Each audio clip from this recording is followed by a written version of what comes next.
नमस्कार दोस्तों, कैसे हो आप सब? उम्मीद करती हूँ कि आप सब ठीक होंगे। आज फिर मैं आपके लिए लेकर आई हूँ एक बहुत ही खौफनाक कहानी। तो चलिए शुरू करते हैं हमारी आज की कहानी। दोस्तों, मेरा नाम शांति देवी है और मैं छत्तीसगढ़ की रहने वाली हूँ। दोस्तों, ये घटना मेरे छोटे भाई के साथ शुरू हुई थी, लेकिन उसके कारण मेरी माँ को बहुत तकलीफ झेलनी पड़ी थी। ये घटना तब की है जब मेरा भाई रोहित 9 साल का था। उस वक्त मेरे पिताजी हमारे घर के पीछे वाले हिस्से में एक कुआं खोदना चाहते थे।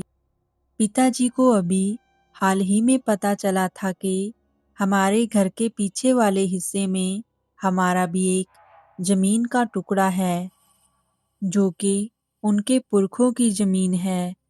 उसी जमीन के आसपास बहुत सारे और कुएं भी थे और उनमें से बहुत अच्छा पानी निकलता था, और इसलिए पिताजी भी उसी जमीन पर कुआं बनवाना चाहते थे। उसी जमीन पर एक इमली का पेड़ था। उस वक्त पिताजी उस पेड़ को कटवाने के बारे में सोच रहे थे, ताकि वो वहां पर एक बड़ा सा कुआं बनवा सकें। वो पेड़ ठीक उसी ही जगह पर था जहां पर वो कुआं बनवाने के बारे में सोच रहे थे। लेकिन गांव के कुछ बड़े बुजुर्ग बूढ़ों ने उन्हें वो पेड़ कटवाने के लिए मना कर दिया। उन्होंने कहा कि ये इमली का पेड़ एक श्रापित पेड़ है। कई बार जब गांव वाले उस इमली के पेड़ के पास में जाते हैं तो उन्हें बहुत से डरावने अनुभव हुए हैं। लेकिन पिताजी का इन सब बातों पर विश्वास नहीं था। लेकिन गांव वालों के बार बार समझाने पर उन्होंने उस पेड़ को छोड़कर उसके पास ही एक कुआं खोदने का निर्णय लिया। पिताजी की जिद के आगे गांव के लोगों ने भी हाँ ना करते हुए उन्हें सहमति दे दी। असल में गांव के लोग उस पूरी जगह को मनहूस मानते थे, पर हमारे पास वहां पर थोड़ी ही जमीन थी, और वहीं उसी जमीन पर बीचों बीच वो इमली का पेड़ था। आसपास की दूसरी जगह पर हम कुआं नहीं बनवा सकते थे, क्योंकि वो जमीन हमारी नहीं थी। आखिरकार बहुत सोच विचार करने के बाद उसी इमली के पेड़ के पास कुआं बनवाना तय हो गया। फिर एक दिन कुआं बनवाने का काम शुरू हो गया और कुछ मजदूर वहां पर काम पर लगा दिए गए। फिर जैसे ही कुएं का काम होना शुरू हुआ तो वहां पर कुछ अजीब सी घटनाएं होनी शुरू हो गई। 2 दिन बाद ही एक मजदूर अचानक से बीमार पड़ गया और उसी रात उस मजदूर की मौत हो गई, और दूसरे मजदूरों के घर वालों के साथ कुछ अजीब से हादसे होने लगे, और फिर डर के मारे वो मजदूर भी वो काम छोड़कर चले गए। ऐसे अगले 10-12 दिनों में ही कुएं का काम पूरा बंद पड़ गया। उस वक्त तक कुआं 4 या 5 फुट के करीब ही खोदा गया था। मतलब बहुत बड़ा नहीं, बस एक छोटा सा गड्ढा बन गया था।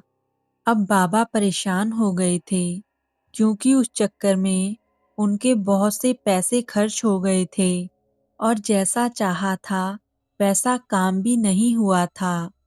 बाबा फिर से मजदूर ढूंढने के लिए लग गए, और फिर एक दिन हमारे साथ वो घटना हो गई।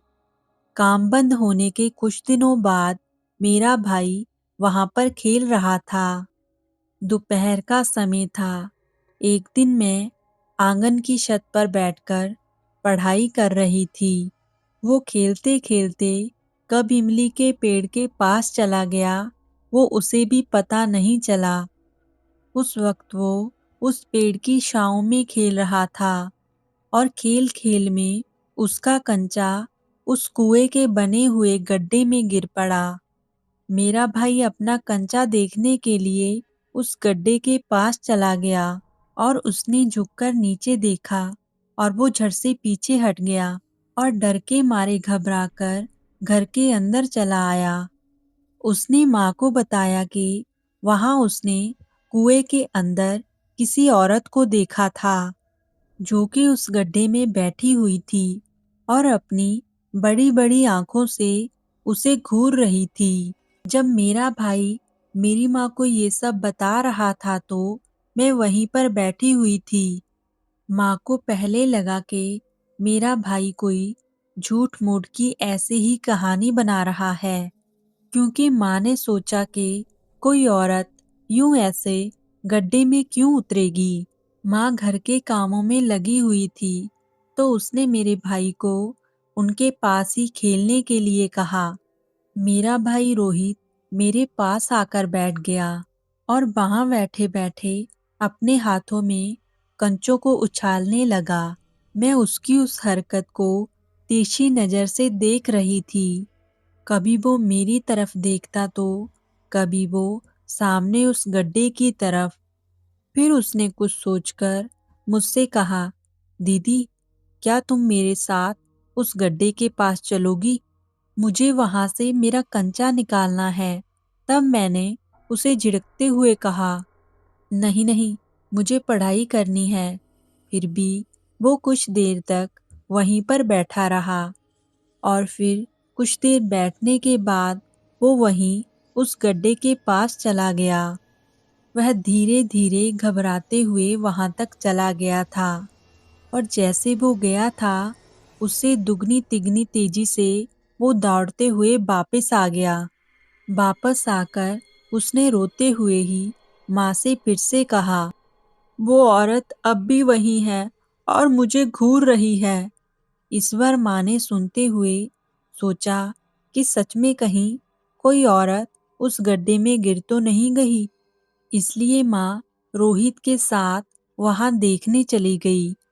कुएं के गड्ढे के पास जाकर माँ ने अंदर झांक कर देखा। उन्होंने देखा कि वहां पर कोई नहीं था। माँ ने रोहित से कहा कि यहाँ पर तो कोई नहीं है। तब रोहित ने घबराते हुए कहा कि माँ, वो औरत इसी गड्ढे में बैठी हुई थी। वो मुझे घूर रही थी और वो औरत मुझे अपने पास आने का इशारा भी कर रही थी। फिर जब वो पीछे मुड़ा तो वो चिल्लाया और बोला, वो देखो माँ, वो औरत अब इमली के पेड़ से झूल रही है। माँ ने झट से पीछे मुड़कर देखा पर पेड़ पर कुछ भी नहीं था। माँ को अब बहुत ज्यादा गुस्सा आ गया। उनको लगा कि रोहित उन्हें जानबूझकर डरा रहा है और फिर माँ ने रोहित की पीठ में एक जोर से थप्पड़ मारा। लेकिन रोहित ने फिर भी रोते हुए कहा, "अ, देखो माँ, वो औरत अब तुम्हारे कंधे पर बैठी है।" माँ को लगा कि रोहित उससे मजाक कर रहा है और वो गुस्सा होकर वहां से चली गई। पर उस दिन के बाद माँ के स्वभाव में बहुत सा बदलाव हो गया। ये बात वो खुद नहीं समझ पा रही थी, पर हम लोग देख पा रहे थे। उसके ठीक अगले ही दिन माँ ने किसी छोटी सी बात को लेकर मुझे बहुत पीटा, जबकि माँ ने आज से पहले कभी भी मुझ पर हाथ नहीं उठाया था। मुझे वो बहुत ही अजीब लगा। उन दिनों में रोहित ने मुझे कई बार बताया कि माँ की पीठ पर वही औरत सवार है और वो माँ की पीठ पर हर वक्त बैठी रहती है। ज्यादातर वो औरत छिपकर रहती है। मुझे सिर्फ उसके गंदे हाथ और बस एक सिर दिखाई देता है। पर जब भी मैं उसे देखने के लिए माँ के पीछे जाता हूँ तब उनके पीछे कोई भी नहीं होता और कभी-कभी तो वो मुझे अपना सिर निकालकर देखती रहती है और अपनी बड़ी-बड़ी आंखों के साथ मुझे घूरती रहती है। लेकिन वो औरत कौन है उसे पता नहीं था।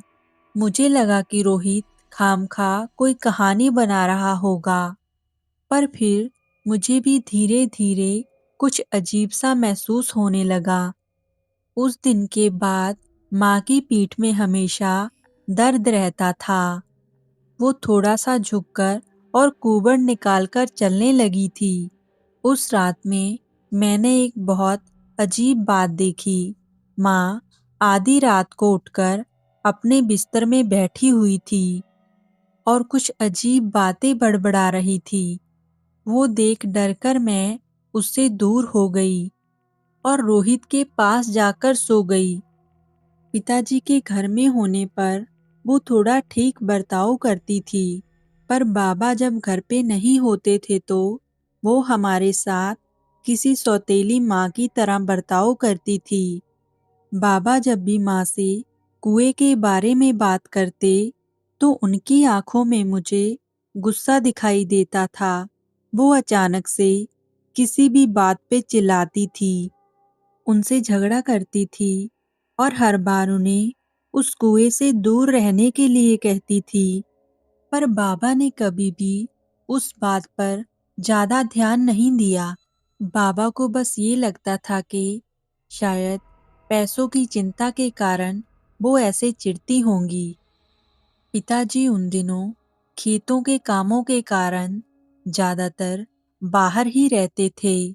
मैं और मेरा भाई रोहित माँ के हुए इस अचानक स्वभाव के बदलाव से दोनों डरने लगे थे, क्योंकि ज्यादातर हम दोनों ही माँ के साथ घर में अकेले होते थे। रात में भी बाबा जाकर ज्यादातर खेतों में निगरानी करते थे। माँ की हालत और भी ज्यादा खराब होती ही चली जा रही। अब माँ किसी बूढ़ी औरत की तरह झुककर चलने लगी थी। रोहित मुझे हर बार यही बात कहता था कि माँ की पीठ पर कोई औरत सवार है और इसलिए वो झुककर चलती हैं। पर जो रोहित को दिखाई देता था वो मुझे कभी भी दिखाई नहीं दिया। पर मैं एक बात जानती थी कि माँ बदल चुकी हैं। अब वो बेवजह हम पर हाथ उठाने लगी हैं। किसी भी बात पर वो गुस्सा हो जाती थी और किसी भी कारण से हमें मारने लगती थी। हम जितने वक्त के लिए स्कूल में रहते थे तो उतने वक्त के लिए हमें राहत महसूस होती थी। हम तो वापस घर जाने से भी डरने लगे थे। सोचते थे कि अगर घर जाएंगे तो फिर से माँ से मार खानी पड़ेगी। मैंने उस वक्त एक और बात को महसूस किया था कि माँ जब भी मुझे मारती थी उनका रूप अचानक से बहुत भयानक दिखने लगता था। उनकी आंखों में जैसे खून उतर आता था। मैं हर रोज मार खाती थी और फिर रोकर चुप हो जाती थी। मैं वो बात पिताजी से कहने से भी डर रही थी। पता नहीं था कि पिताजी मुझ पर यकीन करेंगे भी या नहीं। लेकिन फिर एक रोज एक बड़ी ही अजीब बात हुई। उस दिन माँ सो रही थी और दोपहर का टाइम था। उनकी पीठ में बहुत दर्द हो रहा था। मैंने उनकी पीठ की मालिश की और फिर खेलने के लिए घर से बाहर चली गई। उस दिन पहली बार मैंने अपने भाई से पूछा, क्या सच में तुम्हें कोई औरत दिखाई देती है और तुमने पहली बार उस औरत को कहाँ देखा था? मतलब जो तुम्हें बुला रही थी। उसने मुझे दूर से ही इमली की पेड़ की तरफ और उस गड्ढे की तरफ इशारा किया। वो दूर से ही मुझे कुछ दिखाने की कोशिश कर रहा था, तो मैंने उससे कहा कि चल पास जाकर देखते हैं। तो रोहित मेरे साथ उस गड्ढे के पास जाने से डर रहा था। मैंने किसी तरह उसे भरोसा दिलाया कि मैं उसके साथ हूँ और मैं उसे कुछ भी होने नहीं दूंगी। फिर हम दोनों भगवान का नाम लेकर वहां पर चले गए। हम दोनों इमली के पेड़ के पास खड़े होकर उस गड्ढे के अंदर झांकने लगे। रोहित ने मुझे एक कोने वाली जगह की तरफ इशारा करते हुए कहा, वो औरत यहीं पर बैठी हुई थी, इस पत्थर पर, और दिखने में वो बड़ी ही भयानक लग रही थी। उसके बाल खुले हुए थे। उसके चेहरे और हाथों पर बहुत झुर्रियां थी, आंखें लाल लाल थी, हाथ और पैर ऐसे थे जैसे कि दीवारों में दरारें पड़ती हैं। पूरा शरीर रूखा सूखा था, जैसे जैसे मिट्टी का बना हो। मुझे देखकर वो अजीब सी आवाज कर रही थी। उसने मुझे बड़ी बड़ी आंखों से घूरते हुए अपने पास आने का इशारा किया था। इसलिए मैं तब बहुत डर गया था और अब मुझे वही औरत माँ की पीठ पर बैठी हुई दिखाई देती है। तुम दोनों वहां पे क्या कर रहे हो? हमें पीछे से माँ की एक बहुत ही अजीब सी आवाज सुनाई दी। उस आवाज को सुनकर हम दोनों बहुत घबरा गए। हमारे पीछे हमारी माँ खड़ी थी, लेकिन ऐसा लग रहा था कि जैसे वो हमारी माँ नहीं थी। उसका रूप बिल्कुल वैसा लग रहा था कि जैसे मुझे रोहित ने बताया था।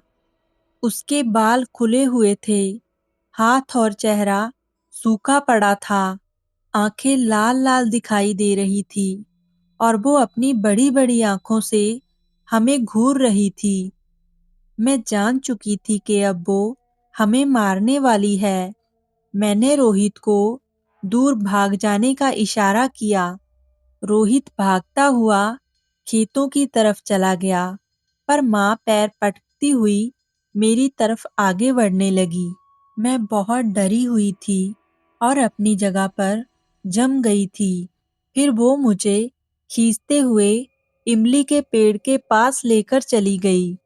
उसने मुझे वहां पर ले जाकर खड़ा किया और बहुत गुस्से से मुझसे कहा, फिर कभी अगर यहाँ आने की कोशिश की तो पहले तो मैं तुम्हारे भाई को मार दूंगी और फिर तुम्हें।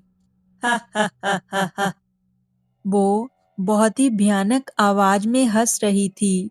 वो बात सुनकर मैं घबरा गई और घबराकर दौड़ती हुई घर के अंदर चली गई। मुझे कुछ समझ में नहीं आ रहा था कि मैं क्या करूं। मैं बहुत डरी हुई थी। मेरा भाई कहाँ चला गया था, मुझे कुछ पता नहीं था।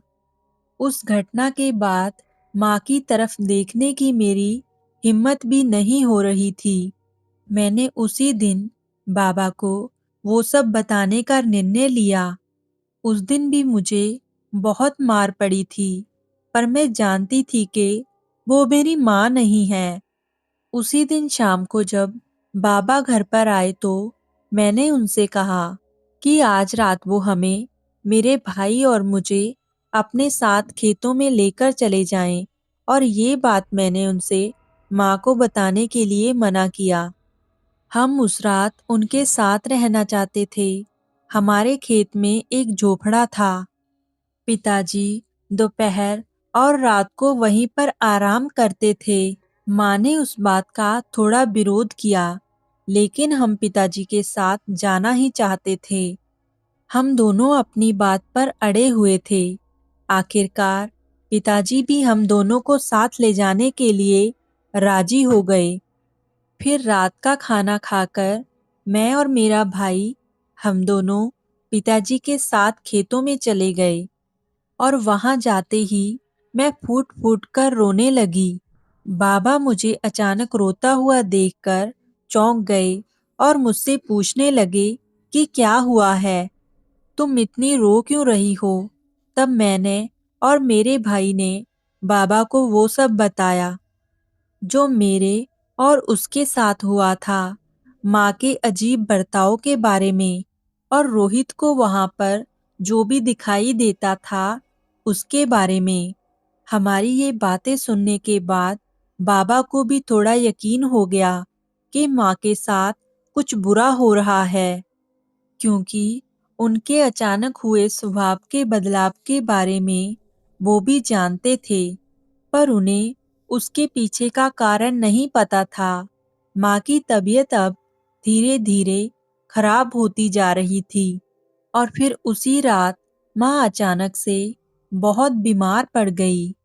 हम जब सुबह घर गए तो देखा कि माँ ने बिस्तर पकड़ लिया था।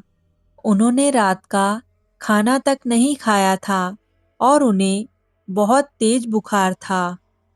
उनके नाक और मुंह से काले पानी जैसा कुछ निकल रहा था। माँ ठीक से आंखें भी नहीं खोल पा रही थी। माँ की ये हालत देखकर बाबा तुरंत उन्हें उठाकर अस्पताल ले गए। दोपहर होते होते पिताजी माँ को लेकर वापस घर आ गए।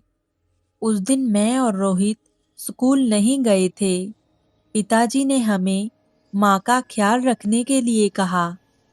फिर वो बिना कुछ खाए पिए ही अपने किसी रिश्तेदार के यहाँ पर माँ की इस हालत के बारे में बात करने के लिए चले गए। किसी दूसरे गांव रोहित और मैं पिताजी का इंतजार कर रहे थे। रात हो गई थी और अब तक वो वापस नहीं आए थे। मैंने किसी तरह रात का खाना बनाया और सबसे पहले मैंने रोहित को खाना खिलाया और फिर मैं खाना लेकर माँ के पास चली गई। माँ बिस्तर में करवट बदलकर लेटी हुई थी। उनका चेहरा दूसरी तरफ था। मैं उनके पास जाकर बैठ गई। मुझे लगा कि अब तक वो थोड़ी बहुत ठीक हो गई होंगी। मैंने उनके पास में ही खाने की थाली रख दी और मैंने माँ को आवाज दी, माँ, मैं तुम्हारे लिए खाना लेकर आई हूँ, थोड़ा सा खा लो। "हम्म, हम्म।" मेरी आवाज सुनकर उन्होंने एक बहुत जोर की सांस ली। उनकी वो आवाज सुनकर मुझे बहुत डर लगा। फिर वो करवट बदलकर सीधी हो गई। उनकी ये हालत देखकर मैं उनसे थोड़ा दूर जाकर बैठ गई। कुछ देर तो पहले वो ऐसे ही पड़ी रही, पर कुछ देर बाद वो उठकर धीरे से बैठ गई।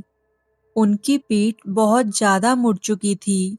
उनकी पीठ में अब कुबड़ निकल आया था। माँ इतनी झुककर बैठी थी कि मैं उनका चेहरा ठीक से नहीं देख पा रही थी। वो किसी बीमार इंसान की तरह आवाज कर रही थी।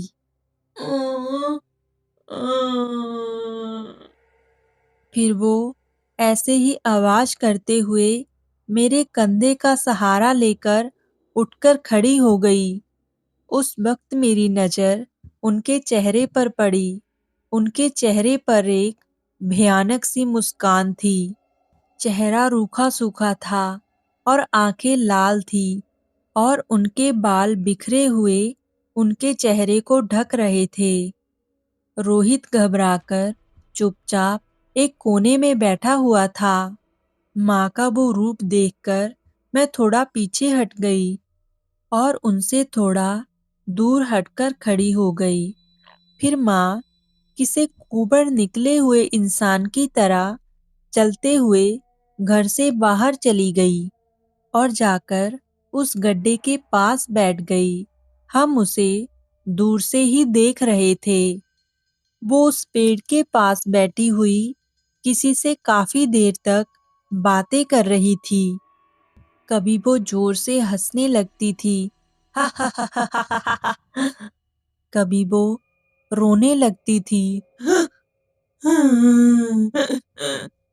ये सब देखकर हम दोनों घर के अंदर जाकर छुप गए और बाबा के आने का इंतजार करने लगे, क्योंकि अब हमें माँ की वो हालत देखकर बहुत डर लगने लगा था। हम दोनों में भी माँ को पुकारने की अब हिम्मत नहीं थी। हम जानते थे कि अगर वो किसी भी बात पर गुस्सा हो गई तो वो बेवजह फिर से हमें मारेंगी। कुछ देर बाद माँ धीरे धीरे चलते हुए घर के अंदर आ गई। हम दोनों भी एक कोने में छिपकर वो सब देख रहे थे, पर वो इस तरह से चलकर आ रही थी कि जैसे वो जानती थी कि हम दोनों कहाँ पर छिपे हुए हैं।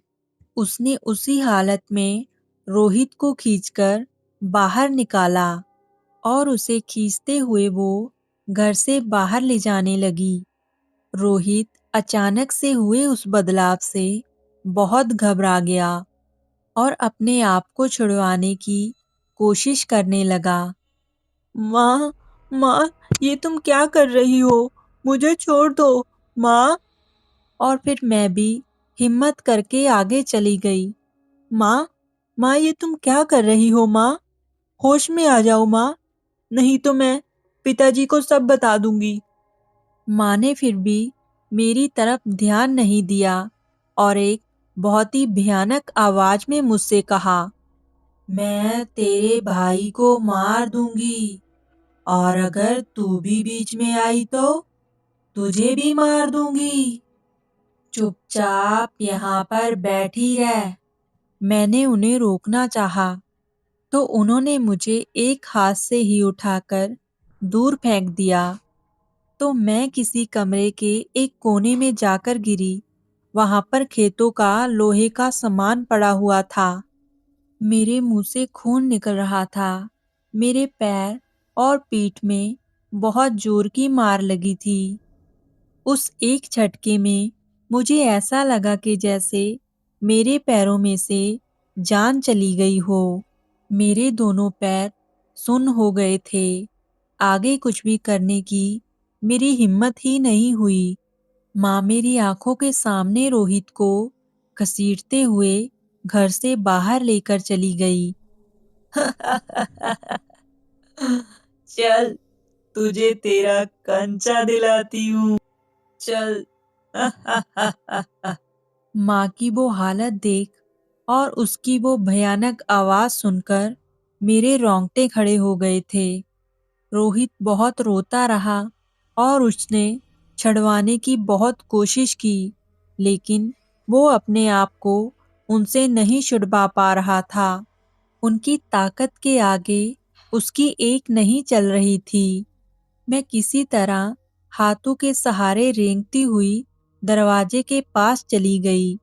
देखा तो उसी वक्त माँ ने रोहित को हवा में उठा लिया था और उस वक्त मैंने वो देखा जो रोहित को हर समय दिखाई देता था। माँ की पीठ पर कोई औरत सवार थी और उसी ने रोहित को हवा में उठाया हुआ था। फिर अगले ही पल उसने रोहित को जोर से उस गड्ढे में पटक दिया। वो देखकर मैं जोर से चीख पड़ी और उसी पल मुझे रोहित की एक जोर की चीख सुनाई दी। वो शायद दर्द से तड़फ रहा था। वो जोर जोर से चिल्ला रहा था, कराह रहा था। उसकी वो हालत देखकर मैं जोर जोर से चीखने चिल्लाने लगी। मदद के लिए आसपास के लोगों को पुकारने लगी। माँ ने फिर एक बार मुझे गुस्सैल नजर से देखा और फिर गड्ढे में वो रोहित के ऊपर मिट्टी डालने लगी। पर हमारा नसीब अच्छा था कि कुछ ही देर में वहां पर आसपास के लोग जमा हो गए। गांव के कुछ लोग और हमारे रिश्तेदार दौड़ते हुए वहां पर आ गए।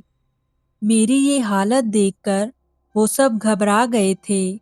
तब मैंने उन्हें बताया कि माँ ने अभी अभी हमारे साथ क्या किया है। उन्होंने तुरंत ही जाकर माँ को पकड़ लिया और फिर रोहित को उस गड्ढे से बाहर निकाला। माँ को उन्होंने रस्सी से उसी इमली के पेड़ के साथ बांध दिया। तब मैंने वहां पर गांव के लोगों को हमारे साथ जो जो भी हुआ था शुरू से लेकर आखिर तक वो सारी कहानी बताई। गांव के लोग भी ये सारी बातें सुनकर डर गए और 1 डेढ़ घंटे के बाद पिताजी घर पर आए और उनके आने के बाद गांव के लोगों ने उन्हें बताया कि उनकी गैर हाजिरी में हमारे साथ क्या हादसा हुआ। हमारी ये हालत देखकर बाबा भी बहुत डर गए थे। फिर बाबा कुछ गांव वालों को साथ में लेकर माँ को किसी दूसरे गांव में ले जाकर इलाज करवाने के लिए चले गए। बाबा ने हमें अपने ही किसी रिश्तेदार के यहाँ पर रुकने के लिए कहा। उसी रात गांव वालों ने मिट्टी डालकर उस गड्ढे को बंद कर दिया। उस रात के 2-3 दिन बाद में माँ ठीक होकर घर आ गई। पर अब उनकी हालत और भी ज़्यादा खराब हो गई थी।